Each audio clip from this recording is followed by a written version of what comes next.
I want to be proven wrong that South Africa is not going to make it all the way. I'm going through depression. I'm going through a downward spiral. Yet I say to my wife, don't talk to him. What has this cost you in your personal life?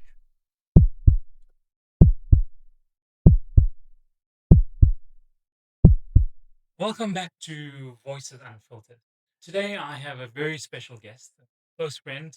We've been friends for years, a mentor, coach to both my boys and myself on the cricket field and off the cricket field, and someone who believes in showing up consistently. I'm joined by Coach Tats, as is affectionately known in the community and in schools around us.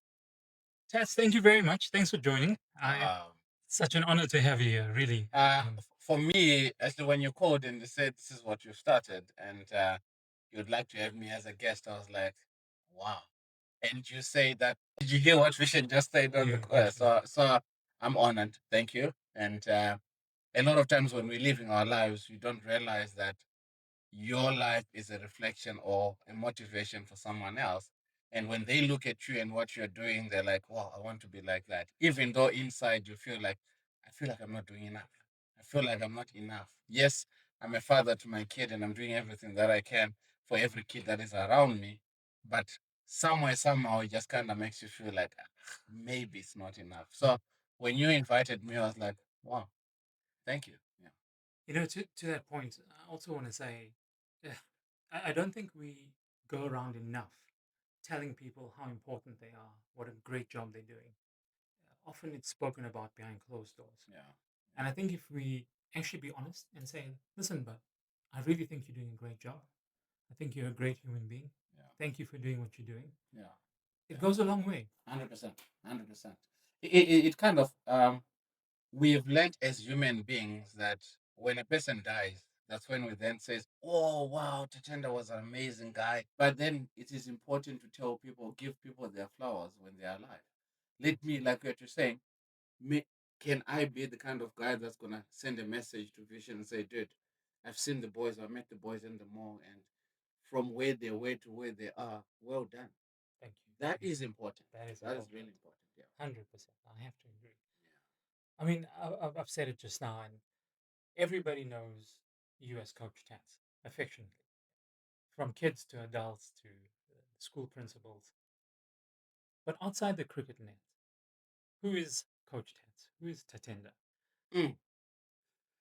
You know, when I had a podcast, I used to love that question, and Yeah. everyone would be like, "Damn, how do I, How do you how answer do that? I answer that?" But I'm a man of God. I'm, uh, I'm, I want to say I am God's gift to the humankind. Sounds like a very big statement, but I believe I came on this earth for a purpose, and I'm serving that purpose, and I'm still finding that purpose. So, if you were to ask me who I am, yes, of course, I'm a husband. Yes, I run a cricket academy. Yes, I am into social media and stuff. Yes, I'm a father. Yes, I'm a husband who loves his wife dearly. But over and above that, I don't think all of those labels or those tags would make sense if I was not grounded in God. Absolutely. Well said. And that is a big statement. You're quite right. Not many people own up to it and claim it enough, if you ask me. Yeah. Tats, if cricket didn't exist, what would Tatenda be doing right now? Yes, that's a very good statement. It's a very good question, and it goes deeper because all the stuff that I'm doing was as a result of. As an example, the reason why I got into the podcast space and to speak about men's mental health was because I lost my son. So I lost my second born, and our second born. Let me not say I. We lost our second born, and when it happened, I got to a space in my life where I was like, it's not worth it. Life is not worth it. Because when my wife found out that she was pregnant, for some odd reason, I did not connect with the pregnancy to begin with. And fast track, 6, 7 months later, we then have complications in the in the pregnancy and up until a point where he then gets born, then he passes on. And the first thing that came to me was maybe I was not as a father. Maybe I should have spoken to the kid when he was in the stomach. I should have, because you know how it is as fathers, we need to speak to our wives when they are pregnant and just speak to the stomach Yeah. and you kid kicks. I never had that because for some odd reason, up to now, I don't know. I can't pinpoint and say I was not happy that my wife was pregnant because I was happy. I never had that privilege like I did with Alake, my first one. Mm. So he then passes, and I think we're going to speak about it later on in the show.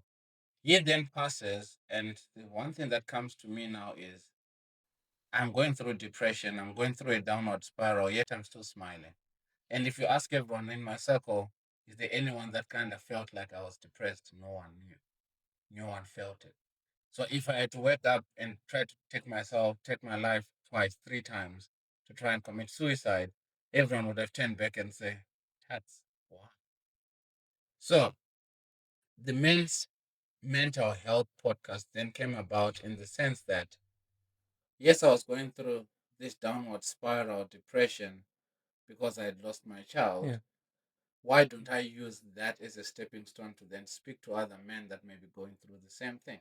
So I then became into speaking. I got into podcasting. I got into men's mental health Sure. because that was a time where Switch was it Switch Ellen DeGeneres DJ. Remember he committed Yes. suicide. Yeah. I do remember. One of my close friends that I was friends with at Randburg Career Club also committed suicide, and you could feel, man, that men were committing suicide. So I was like, this is a perfect opportunity. Again, I spoke about purpose. This is a perfect opportunity to now speak to gents. Let me create an opportunity or a space where gentlemen can come together and say, you know what, bro, I'm depressed. Or I don't know how I'm going to pay bills. Or I don't know what's happening with my life. Or my marriage is a mess. Or my relationships are a mess. I want to create a space where men, instead of just saying, Vish, how are you doing? I'm good, thanks. But inside, I'm broken. Yeah. So I became into podcast with, you said, apart from cricket. I got to a space where just because I lost my second born, I can still speak to the next person that has lost theirs, Mm. even though I may not relate because losing a child is a different story for everyone. Mm. So even though in that space, I can still come to you and say, bro, it's not the end of the world. Not in the sense that it's okay that you lost your child, but in the sense that I'm here and I can listen. Absolutely. So apart from Absolutely. cricket, my I would be, I would still be a speaker. I would still be the guy that creates a platform where every man, every woman, every child can stand up and say, I'm not okay. And it's okay not to be okay. So that would be me, apart from cricket. I'm sorry that we're going into this right now. But since you brought it up, there's a comment you made where when you lost your second born, you kind of felt it was personal. It was you. Am I a good father? Am I a good husband? At any point did you feel that God had failed you? That's a very good statement. That's a very good question because when Aiden passed, we were part of the church, and our pastor up to now, he's still a good friend. We don't go to the church as often, but we're still close. I still refer to him as my pastor, Pastor Abby. And I said, I thank God that you did not throw a scripture when I was going through what I was going through. Because up to now, even if he listens to this episode, he's going to laugh because my next statement was, if you had done that, I was going to punch you. Mm. That's how angry I was. That's how broken I was. That's how sad I was, right? And yes, I got angry at God, but I never mocked God. Sure. Yes, I questioned God, but I never mocked him. Was there a point that I was angry at God? Yes, definitely. Because I can't receive a child. We can't receive a child, and even the doctor says, this kid is a miracle. I don't even know how he did it. Mm. Then boom, he goes, what was the point of all the praise about him if you're still going to take him? What was the point of all that praise? Or what was the point of my wife being pregnant and going through all these emotions and all the pain and only not to hold that as a price or as a reward for all the hard work that you guys have put in, for everything that you've done? Boom, you then take it away. So yes, I was hurt. The way I was so hurt, I did something that is outside my belief system. That's getting a tattoo. You got a tattoo? I got a tattoo. I've never known you to Yeah, have a tattoo. exactly. And when everyone says tats, you think that is it tats because I've got tattoos? I don't have tattoos. I don't believe in tattoos. Correct. Yes, I've never known you to be exactly, a exactly. tattoo No, guy. it's not in me. But I said, you know what? God, help me to express my pain in a way that is foreign to me. And I went and I got a tattoo. And I'm assuming these are the names of the My family. child, yes. So right at the top is above all else, guard your heart. The Bible scripture, Proverbs. Let me know in the comments what is it. Proverbs. And my firstborn son, Alakir, he was born on the 29th of Jan 2014. And my second born was Aiden. He was born on the 11th of August 2018. Wow. Why on the forearm? Why not on the bicep? Often you find men when they portray fitness, when they portray power, it's the distinct Like, flex of the bicep. Why not on the side of the bicep? Is it because it's on your forearm? You see it constantly when you drive, just as a reminder when you write. to be honest, like what you're saying, I see it as a constant reminder because if it was on here, then I have to flip up my shirt to see, or if I look at myself in the mirror, that's when I see him. Because I got this as a reminder of the pain that I was going through, and I did not enjoy it. I didn't enjoy it. My eyes were closed, and the time it just goes, brrr, and I'm like, jeez, when does it finish? And when he did say, okay, I'm done, like, okay, at least years later, I can still look at it and I say it was worth it, all that pain. But I'm not gonna add anything because now it's not relevant to the pain that I was going Wow, Tat, thank you so much for sharing that. Didn't expect to go that deep, through. that quick. Um, but you've also touched on another point: mental health, men's health. I still think we live in an era where uh, men's health is not spoken about enough. I think we are still in that generation where we grew up that to cry, what You're are you, a weak. girl? Yeah, you're weak. You weak.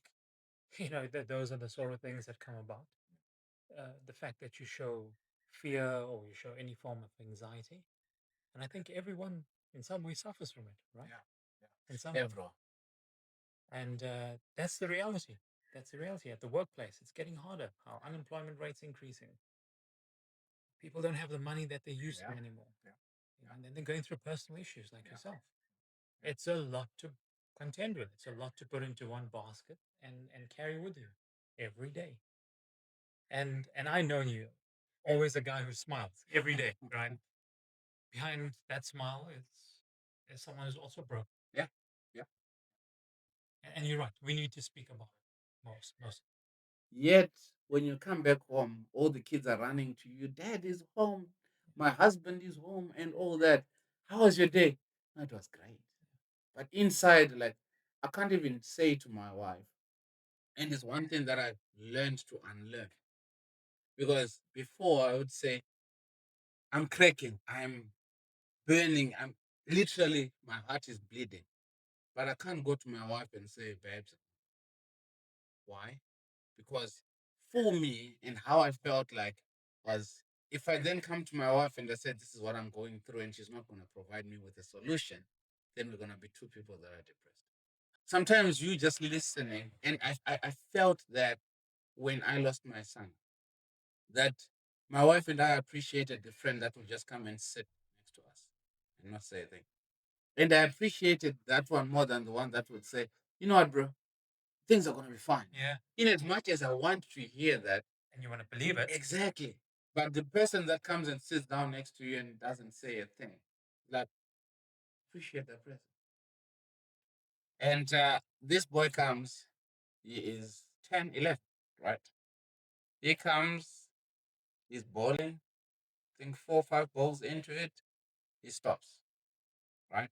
Now I'm at the other end because it's bowling to me and I'm batting, right? And he stops, and I can see that something is not right. And later on, I walked up to him. So I went there, then he's sitting down, he's crying.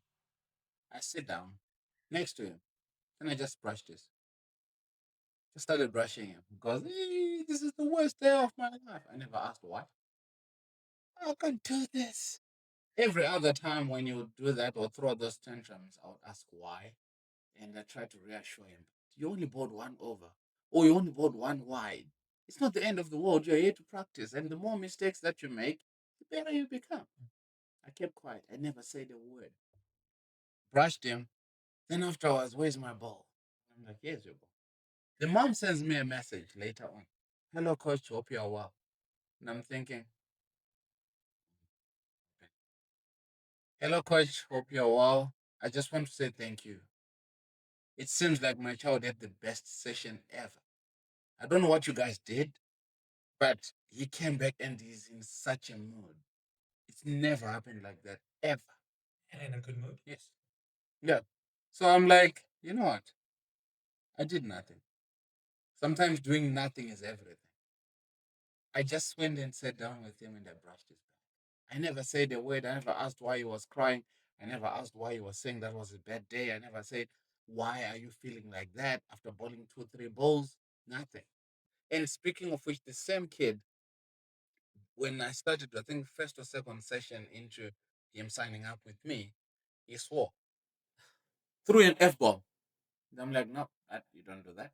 First one. Few minutes later, F bomb, S bomb. I can't do this, right? I'm like, boy, take your bags, leave. He looks at me and thinks, coach, pick your bags and go. Mom was waiting in the parking lot. 20 minutes into the session, is getting into the car and leaving. Mom sends me a message later. Hello, coach. And I'm like, I was actually typing you a message to you to say that I chased him out of the net. One, he swore the first time, and I said, don't. There's other kids in the other nets and the other parents. So now they're going to end up looking at me and say, what kind of a kid is that? And the coach doesn't say anything when the kid is swearing. So I told him to please go home. Then, when he sorts out his attitude and apologizes, then we can carry on. And great, he apologized, sends me a message. So, coach, I'm really sorry about what I did. Came back the next time, and he was feeling bad. I'm like, but we all make mistakes. It is what it is. It's fine. Now, first break, the mom says, thank you. You had a very good session. A session that I did not say a thing. So that's where it's very important. And all this has taught me that sometimes when you come to your mate, you don't want them to give you a solution. True. So when I come to cry and say, Vish, I'm not okay, things are not going well, my wife is this, and my kids are not listening, sometimes don't say, dude, have you tried sitting down with them? Because maybe I did. I did. So, yeah. You've been a great coach. I mean, listening to this one incident with this particular child. What is that moment in your life when you realize that I want to be a coach, that I can give back to children, to the community, to people? Was there a particular moment, or was this just by chance that you came across? Um, just it's like you're in my mind. Like literally, the questions that you're sending to me are like, wow. If we sit down prior to this to speak about these things, because they're hitting home, literally. 2000 and 2004, 2005, I was in Botswana, and things were very bad. That I was sleeping in a room in a house without a roof. It was under construction, and that's what I could afford, right? So I'd go on the corner there and sleep. You're looking at the stars, and all in the quest of finding money, because the situation in Zimbabwe was, I think, bad is an understatement. I would rather have that and leave my mom's house That is a 5 bedroom house. It's a big house, but it's pointless. Let me go and hustle for myself. And I had a power aid. It's not even a power aid. It's a sweet aid. Okay. So it's a very small bottle, but it makes 2 liters. Wow, mixed with water. So I have that for my dinner and magunya, fat cakes. And I'm like, Lord, this is not life. I need to find someone. This is not life. So 9th of October, I went back to Zim. From Zim, came to South Africa. When I got to South Africa, I was like, I want to play cricket because I have played professional cricket in Zimbabwe. So when I get to South Africa, think this is my niche. I can go in and play.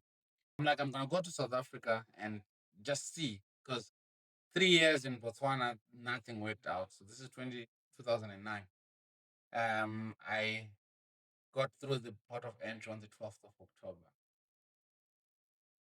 Come to South Africa, went to Mpumalanga. When you get there, there's nothing that says cricket there. And we're just doing piece jobs and whatnot and this and that. Then I got called to Pretoria. When I got to Pretoria, because I got a marketing qualification, I got to this place that was selling still manufacturing, but you have to start as a general hand. Okay, it's something. Yeah. So I got in there. They make steel, and it's night shift and day shift. So my brother-in-law organizes me to go and work there. Fine, I get there. It's night shift, and that was the worst. That was a very long night. I'm sure. Proper. Wake up the next day. Obviously, you knock off at 6, I think, was it 5 or 6 a.m. We have to go home and sleep. Then you come back, work later. In Pretoria, it's hot when I'm on scrum. And my brother-in-law says, uh, how was it? And I'm like, nope, I do not see myself in this space for the next 5 years. And my brother-in-law says, I've been doing this work for 21 years. Wow. So for you to say that, that's arrogant, right? Yeah. And I'm like, no, the power of words. There you That's go. why I'm coming. As I'm not seeing myself in 5 years. And when I'm saying that, it's not like I've got a plan. Zero plan. I say I'm not going to do this for the next 5 years. I am not going to go night shift and wake up in the next day and I sleep the whole day and I go back to work and in this heat. So I pushed in that company. The first year, the second year, I got promoted now to the clinic Wow. because I was one of the guys that they took in for first aid and everything. Right. And first aid is working because of the cricket background. Right. So fine, I get into the clinic, and as I'm in the clinic, I'm trying to push my marketing to then go into the admin. So I keep pushing. Then an opportunity comes for me to go to Zim to do mining. Went to Zim to do mining. When I came back, I had left that job. Then I came to Joburg. Come to Joburg, and I'm staying with my then girlfriend, my wife now, my girlfriend then. And I'm going to your church because I've always been a spiritual person. So I'm going to church, and one of the guys from the youth says, I'm going to bring my laptop. And everyone that wants to apply for jobs and what, and not, you guys can use the internet. Oh, great.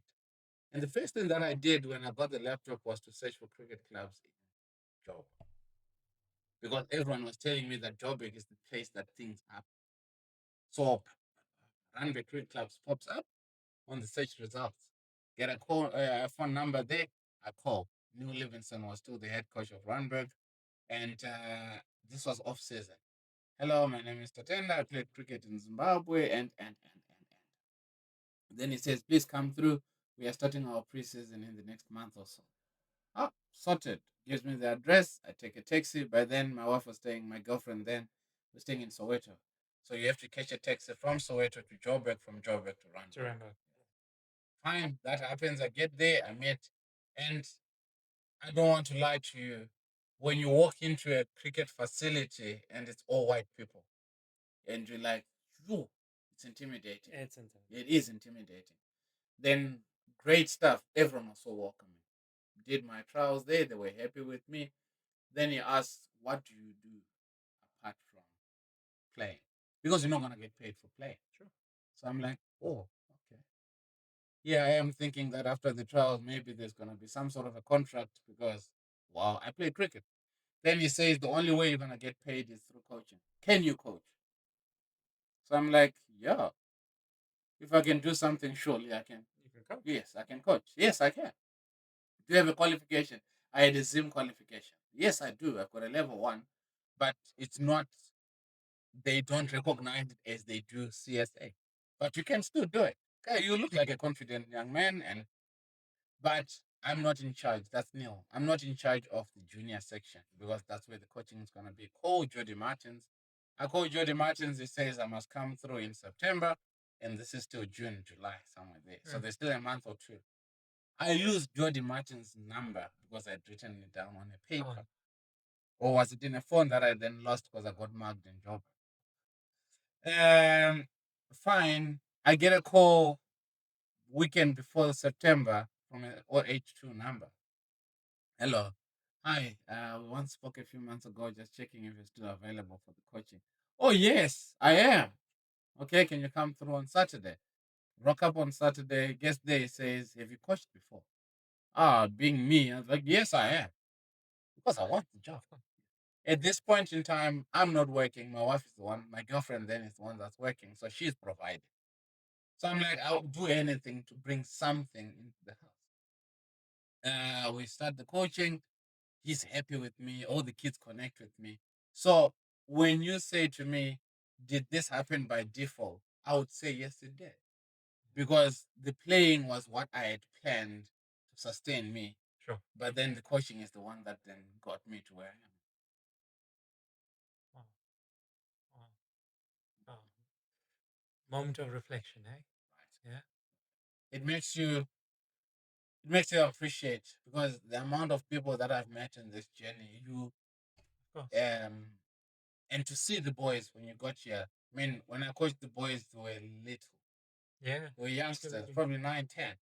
And to see them now with all beard and all that, it makes you reflect on, oh Lord, wow, Wow.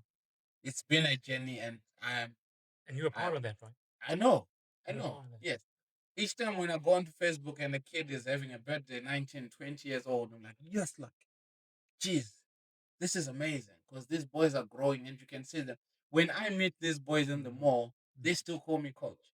Your boys, when they go up, hello, coach, how are you? And that to me is, it's worth more than playing for me. It fulfills me. So coaching found me. I did not go looking for it. It found me.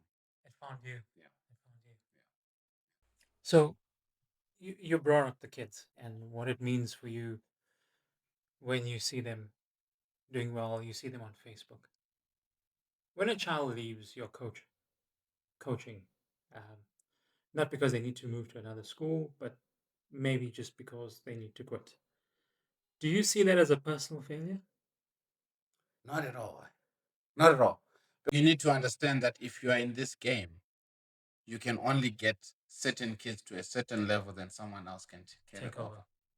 And 100%. it's not a reflection on how good or not good you are as a coach. It just shows that if I have raised the kid from 7 years old to 14 years old or 15 years old, then someone else can take over the reins. Yeah, Well done. And I'm still part of that. So I never see it as it's a failure on my part that I'm not good enough. When a kid scores the hundreds, when a kid gets the fifers, when a kid performs, it's never because of me. Yes, the work that we've put in, and my job was to facilitate what was already there. for sure. He Absolutely. already had the talent. Do you coach your son differently than you coach other kids?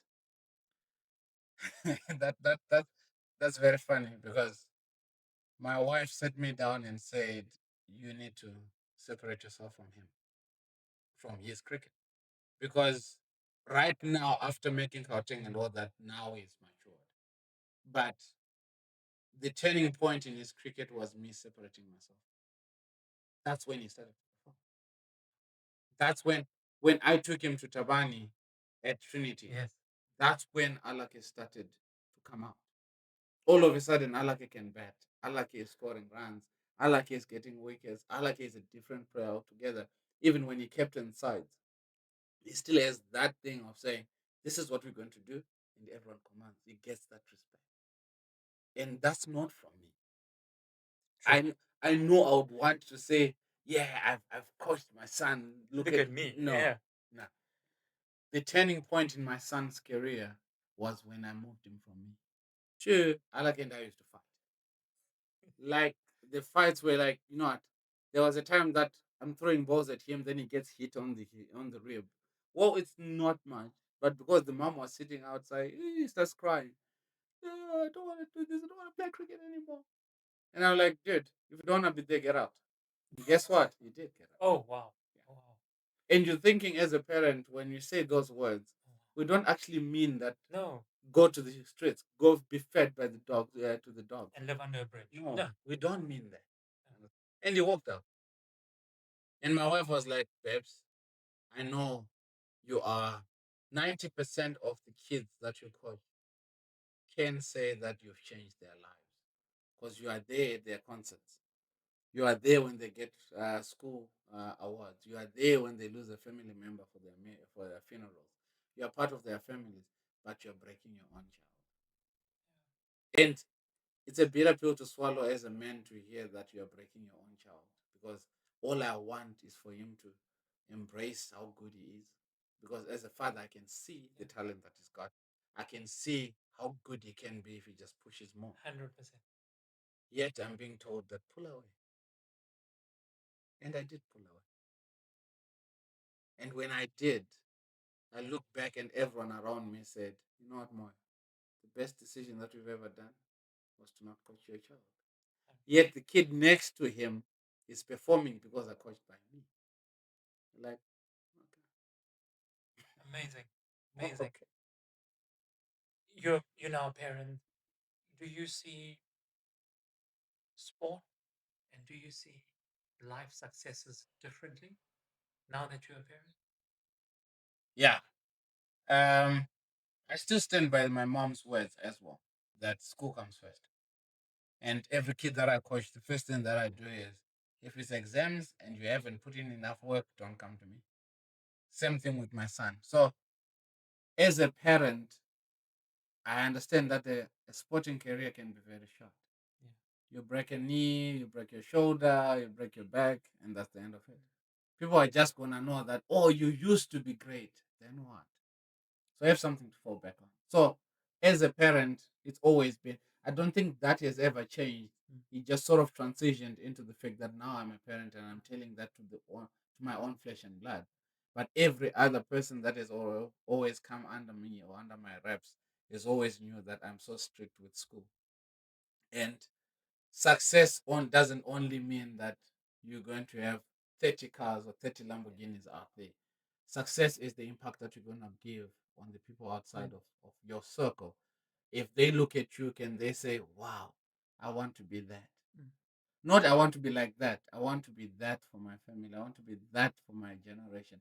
I want to be that when I grow up. Mm. So just that fundamental is what has been pushing me to shape my son. Yes, he goes to someone else for coaching, but just to make him understand that life does not only revolve around bat and ball. Also, it doesn't revolve around a graduate or a degree. There is still life over and above that. There's still the social aspect. There's still the people skills. If you don't have people skills, no matter how talented or how educated you are, it's pointless. So to get that, instilling that into my own son became easier because I'm already instilling it in other kids in any case. Look, I know he's very young, uh, but either through sport or even in your personal life at home, what is the hardest thing you've had to teach him? Mm. You have to be resilient. Mm. The world does not owe you anything. Society does not owe you anything. Because you can be very good today, the same society tomorrow is going to bash you. That's just how people are wired. The moment one screws up, everyone turns their back on them. So to get him to understand that, dude, I may be a cricket coach, I may know a lot of people in the cricket circles, which again, I never open a door for myself. I never speak well for myself. To a point, I know, to a point that one of the coaches, Jimmy, even said, coach, You don't fight for your child. Literally. I like even said because he's moving to a new school now in Jan, Where's he and going? it's going to Montrose. Oh, So one of the coaches there, he says, "Dude, I like it. Do you know that day we work?" He's like, "Yeah, I'm used to it." "Do you know that day the coaches are rough?" Like, "Yeah, I'm used to it." Then he's like, "Do you know that your father cannot stand up for you?" He's like, "He never does anyway," and he knows that. and he knows that. He knows that. If you're going to open a door, you open it yourself. I'm not gonna be the one that's gonna go around and say, "No, please help my kid, get him into that team, do this, do it." No, I don't do that. And I know sometimes you can look at me and someone can listen to me and like, "Yes, sis, what kind of a father are you?" But I am so I am so uncorrupted in the sense that I want everyone around me to win on merit. I want my children to win on merit, not because, oh no, because your dad is Coach Tats, he knows everyone in Gauteng. So obviously it's going to open a door or two. You know, up to now, anyone that can listen to this and say, if I ever gone to any coach and say, please add my child in that team, even though he did not perform, no, that's not. And I'm so glad and I'm so humbled at the fact that he's putting his hand up now and he's actually seeing it. That is actually made him stronger. Even when he makes Gauteng, I never even spoken to the coaches. Not even once did I go to them and say, I'm also a cricket coach. If they knew about it, well, they maybe know. But it's not because I went there and they say, bro, I'm also in the same circle. So can you also, Make a there's my plan. son, make a plan? Mm. No, I don't do that. I mean, we know that there are some coaches that favor players, Yeah. even if it's subconsciously. Is this the ugliest thing you've seen in youth sport? Your sport is dirty, bro. Yeah, It's sad. We've lost a lot of kids that you look at them and you're like, you know what? This kid had just held on for the next 5 years. He was something. it would mean something. Yeah. All the 15-year-olds, 16-year-olds, 14, 15, 16-year-olds need is not technique. It's just that belief. Do you believe that you are good? Or as custodians of the game of cricket, to say, can we create a platform where we can tell every kid that they are good, even if they're not scoring 100 every week? Or look at a kid just because they're scoring 100 every week and say, you are good. And everyone said, he is good. But who is saying you are good to you, even though you've got a 20 or a 10 or a 5? But in actual fact, if a kid was the best now best was 5 and they move it to 10, that's an achievement. It may not be 100. Can we get a custodian that's going to say, dude, what's your highest score this year? It was 10. Nice, my boy. Well done. Next year, what's your highest score? 15. That's good. Do you see that there is progress there? They are going to look at themselves and go, wow, you're right. I had 10, now I have 15. Every kid is special because a kid that was 9 years old and could not hold a bat, if they worked hard enough, by the time they are 10, 11, 12, they can hold a bat. I can hold the best. Yes, they can score run. But are parents ruining sport more than the kids are? Mm, that's bad because that's a tricky one because a lot of parents are going to shoot as well. They're going to come for me. But a lot of times as gents, Yes. we kill our sons' careers because we are trying to live our failed dreams. I did not get to that point in my life, and I know that my kid can do it, and I'm giving them every resource there is for them to do it. But we never sit down with our children to say, are you enjoying this? Because when we sit down with them, we are so scared that they're going to say no, and we're not prepared for that no. Looked at the scorecard, I like it was 0-1. They went out first ball. Bold. Okay. Like, what's going on here? I like it doesn't watch cricket on TV anymore. He doesn't go out into the garden to hit balls anymore. He doesn't talk about cricket because everywhere where Alake is, hitting balls outside. watching on YouTube, watching YouTube shorts of cricketers. All of a sudden, that hasn't been happening, and my wife is like, "You know, what, babes, I've realized something. I don't think Alaka is enjoying it." Okay, I'm like, "That's fine." Tavani says to me, "You know what? Something is not right with Alaka because he went out first ball, and the way he went out was literally is like he didn't even want it. Him walking in. It was like, oh well, comes out, not even bothered, nothing. They're supposed to play the second game. He says, "No, I wanna go home." I said I was gonna play one game. So Coach Tavan is like, "Dude, you faced one ball and you bowled one over. Surely you should be hungry for the next game. Yeah, surely. Yeah. But he wants to go home." You know what? I'm gutted at the fact that there is a possibility that he doesn't want to play cricket anymore, and it's okay. And at the same time, my budget will not allow for me to pay his school fees in high school. So whatever that we are doing now is for you to get a scholarship. It's got to work. Yes, it has to work. Then in the same breath, I'm like, I have put myself in a space where I'm making cricket be a parent to my own child. I can't do that.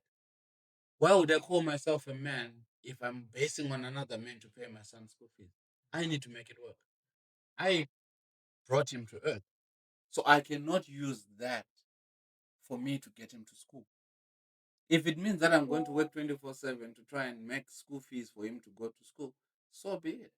If the scholarship comes, let it be a cherry on top, but it must not be the main priority.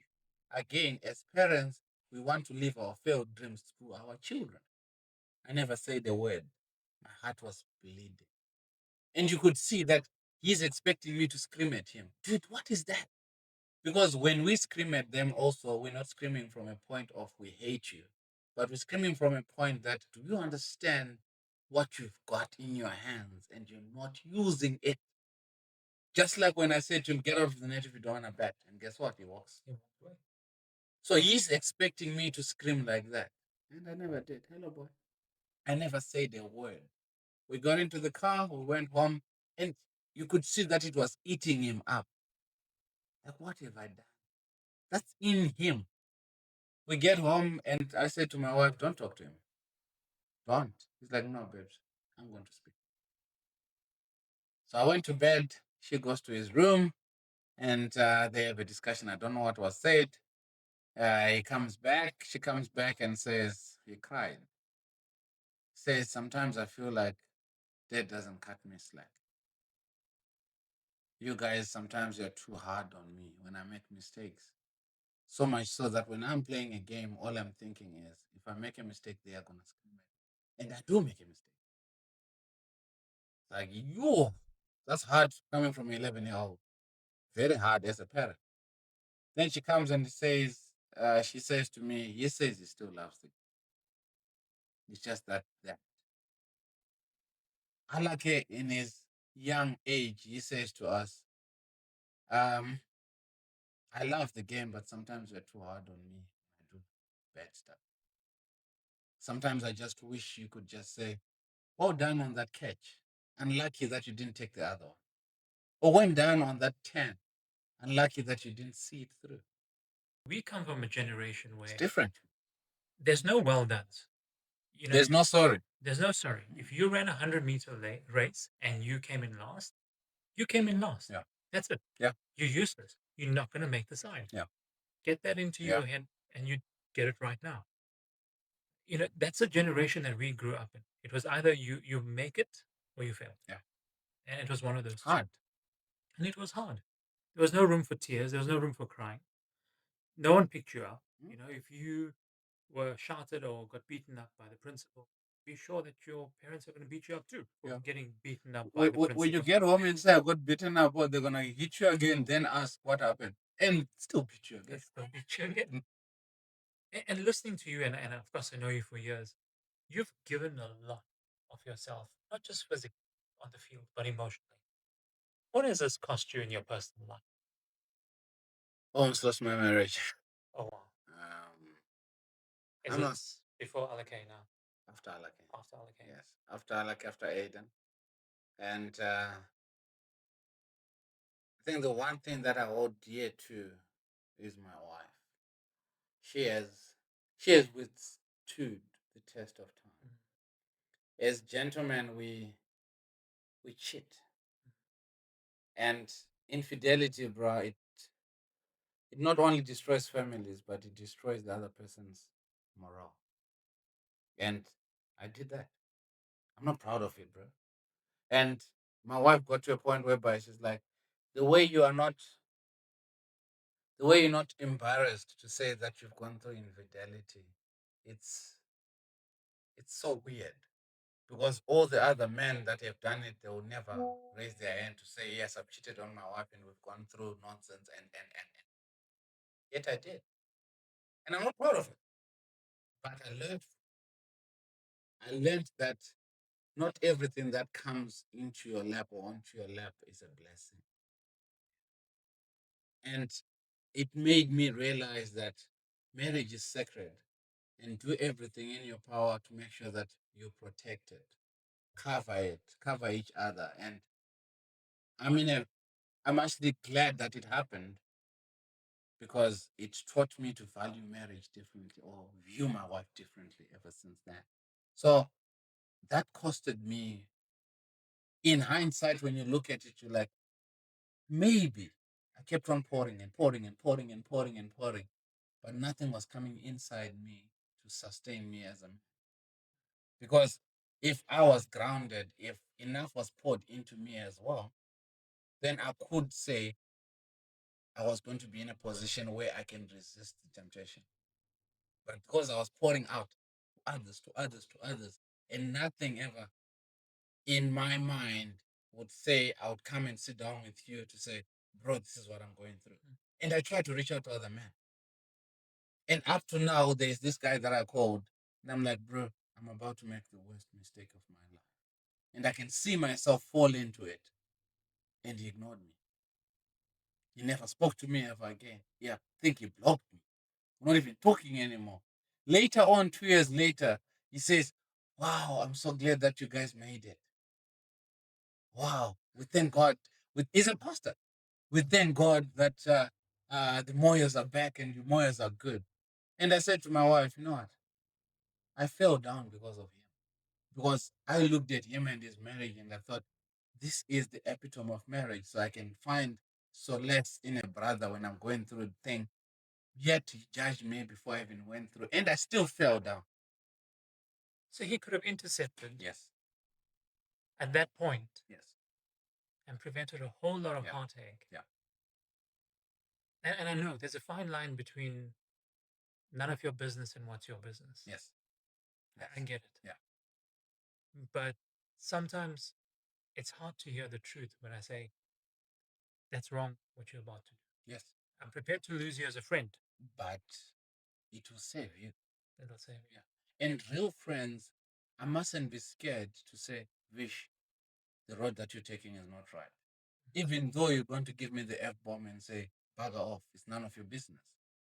But somewhere, somehow, when you sit down, those words will linger. That said, this is not right. Could it not be right?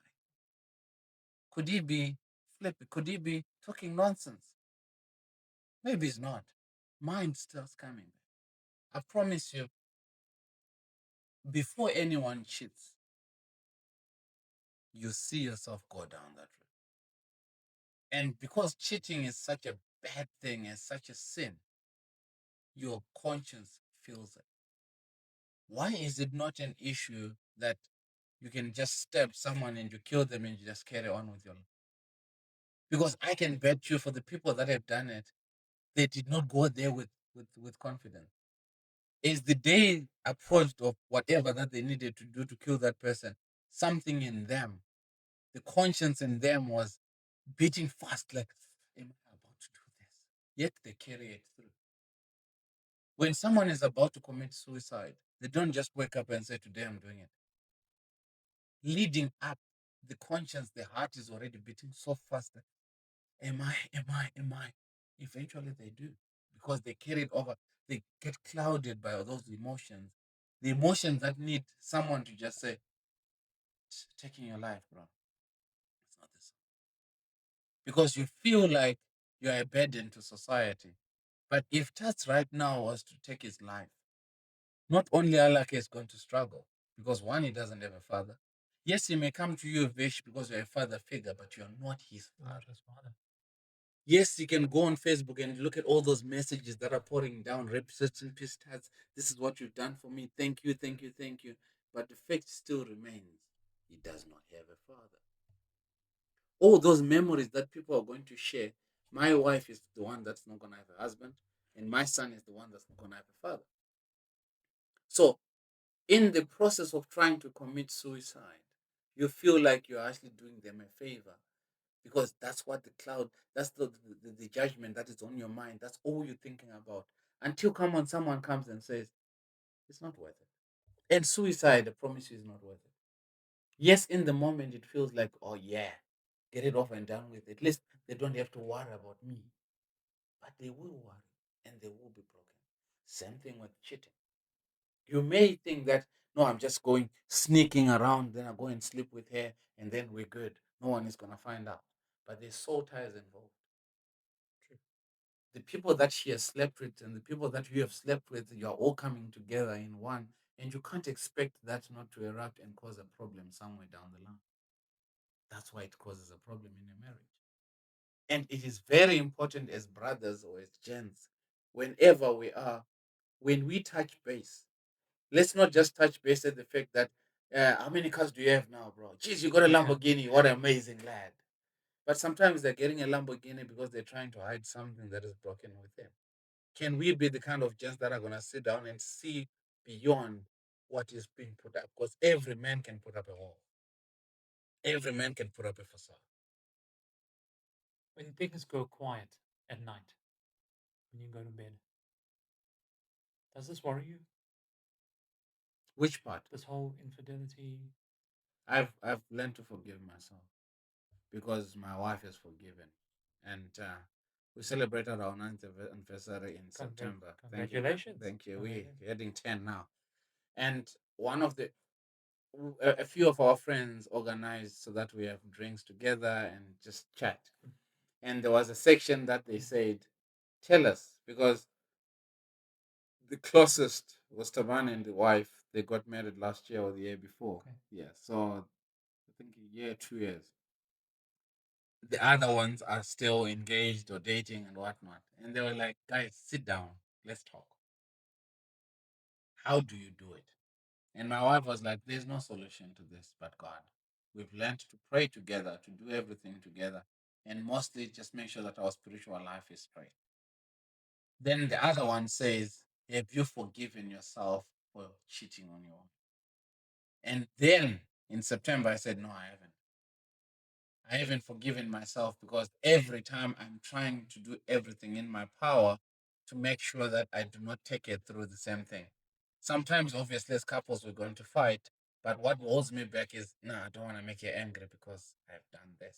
So it's that guilt. Sure. And I realized that I was living in that guilt and I'm feeding that guilt instead of living for today. So if she has forgiven me, I need to forgive myself and live like it never happened. And up to now, my wife and I have got such a solid relationship. So solid that even her family looks at her and they're like, how did you and us come back? And I promise you, ever since then, I've never looked. And it's all credit to the fact that when your partner forgives you, it becomes easier for you to forgive yourself and take a U turn. I did take a U turn. And that very same guy that always looks at me and saying, wow, Moyes, you're back. You guys are amazing. I look at him and I wanted to tell him that I screwed up because of you. But someone else can look around and say, you're an adult. Make your own decisions. Make your own decision. Yeah. And again, I even said to my wife that I did not shit because it was a mistake. I made a decision to go and do it. It was a Yes, conscious conscious decision. decision. I got into my car and they said, I'm going to do it. So I can't turn around and say, because of him, that's what I did. Yes, in hindsight, you can, because he could have said, what you're doing is wrong, and I could have still carried on. Now, who am I going to blame? So I have to take the responsibility. I made the choice. I have to lie in that bed. If Pumza decided not to forgive me, again, it's okay. She has the prerogative to whether to forgive me or not. But I also want to say you have a conscious decision to help somebody else. You choose if you want to help the person or not.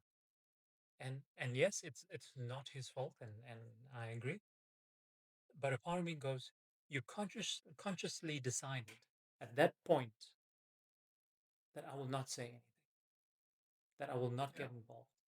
problem, problem. Yeah. It's two sides of the coin. Sorry, It's two sides of the coin. it is. Yeah, It is. yeah, yeah.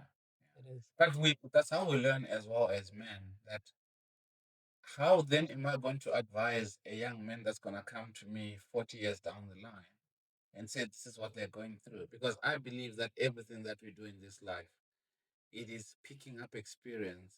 That's why when we grow up, we always looked at the adults and say they've got wisdom because of these mistakes. So I can sit down with a young man that is going through, or a couple that is going through fidelity, and my wife and I sit down and say, you can still walk past it and still hold hands and carry on and still be strong. Why? Because we've been there. It is experience. It is Yeah. experience.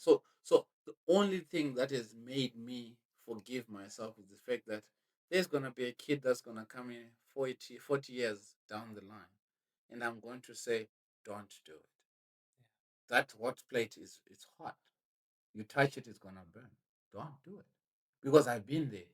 When they say I've been there, done that, got the t-shirt and washing my car with it, same thing.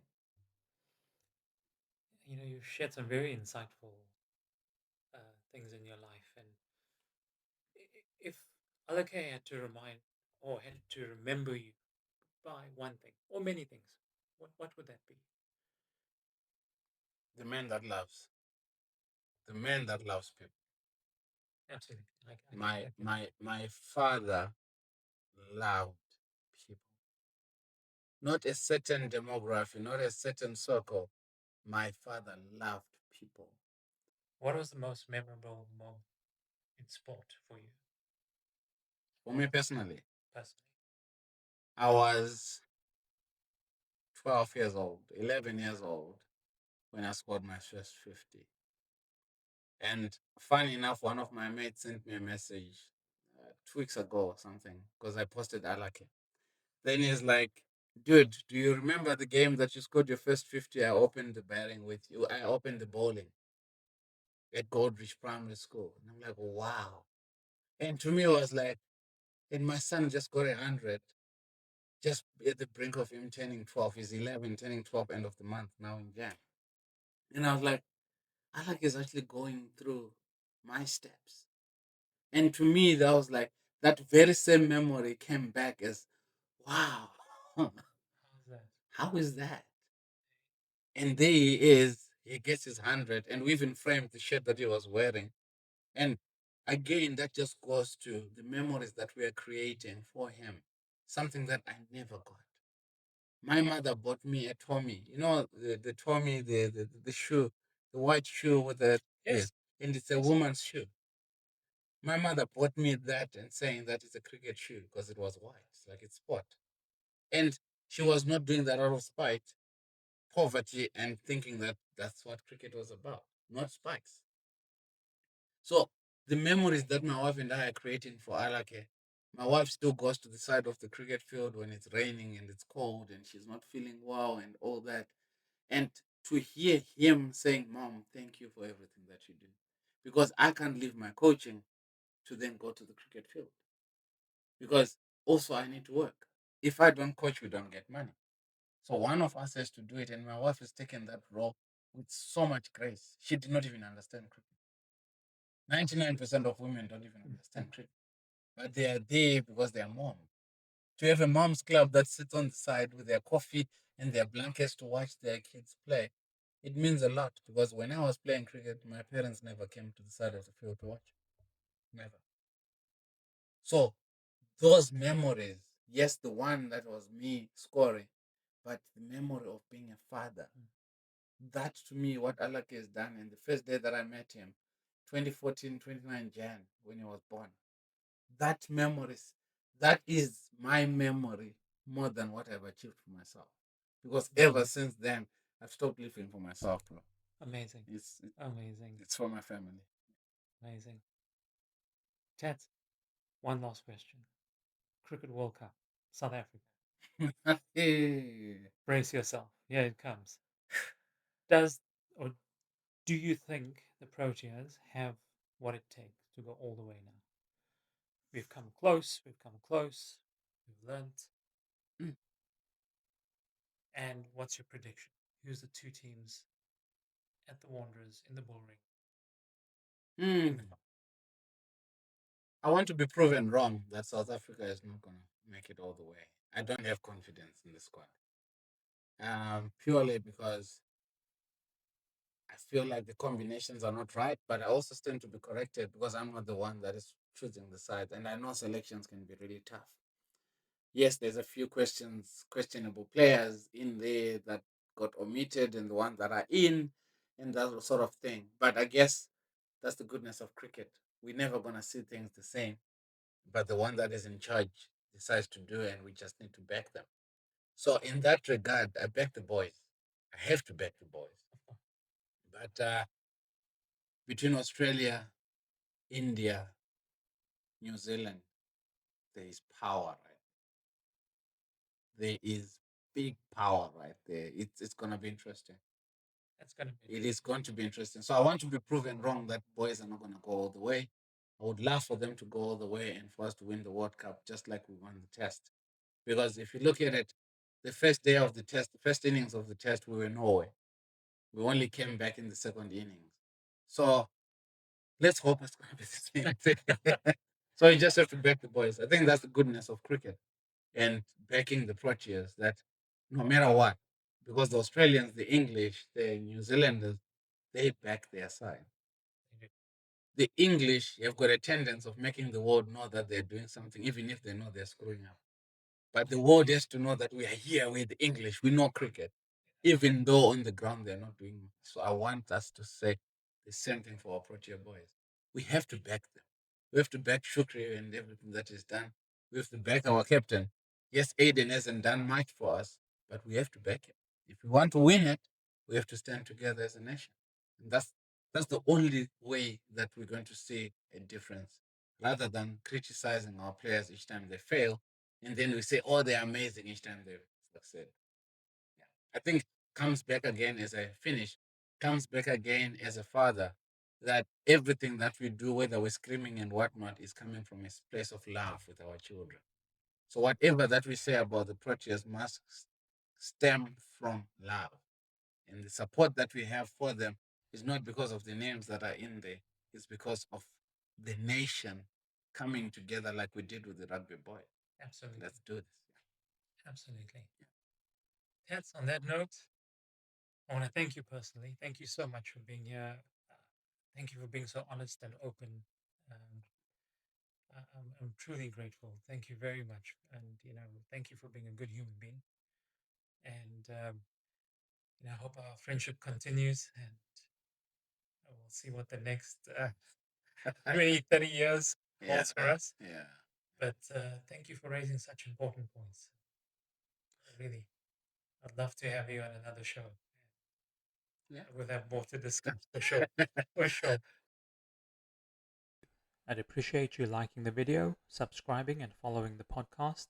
It really helps support the show, and there's a lot more coming. Full episode is on YouTube.